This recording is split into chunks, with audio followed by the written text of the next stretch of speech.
జగన్ ఎన్ని పిచ్చి వేషాలు వేసినా పీపీపీ విధానంలో మెడికల్ కాలేజీలు నిర్మిస్తామని మంత్రి డోలా బాలవీరంజనేయ స్వామి తెలిపారు. పీపీపీ విధానంలో మెడికల్ కాలేజీలు నిర్మించడం మంచి పద్ధతి అని కేంద్ర ప్రభుత్వం కూడా చెప్పినన్నారు.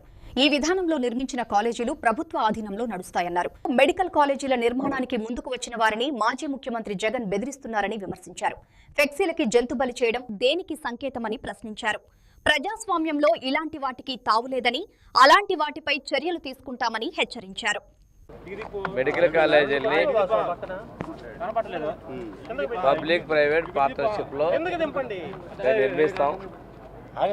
ఈ సంస్థలో చేస్తామంటే కేంద్ర ప్రభుత్వం కూడా ఇది మంచి విధానం, దీన్ని సమర్థించమని చెప్పడం జరిగింది. మేము ఒకటే చెప్తా ఉన్నాం, ఈ విధానంలో నిర్మాణం చేసిన తర్వాత పూర్తిగా ప్రభుత్వానికి ఇస్తారు. ఇది ప్రభుత్వానికి ఉంది. మాజీ ముఖ్యమంత్రి ఫోన్లు చేసి మరీ సంస్థలకు బెదిరిస్తూ ఉన్నారు.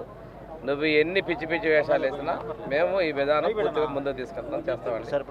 పరిశీలన చేసుకుంటూ ఉండొచ్చు, ఈయన ఫోన్లు చేశారంట అన్నారు. ఏది ఏమైనా పీపీపీ విధానంలో మేము ముందుకెళ్తామండి. ప్రజాస్వామ్యంలో స్వేచ్ఛ ఉంది.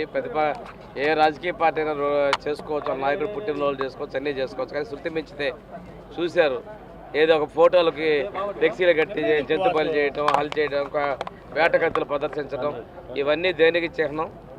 ఇది ప్రజాస్వామ్యంలో ఇలాంటి వాటికి తావులేదు. అలాంటివి కనుక ఉంటే చర్యలు తీసుకుంటామండి.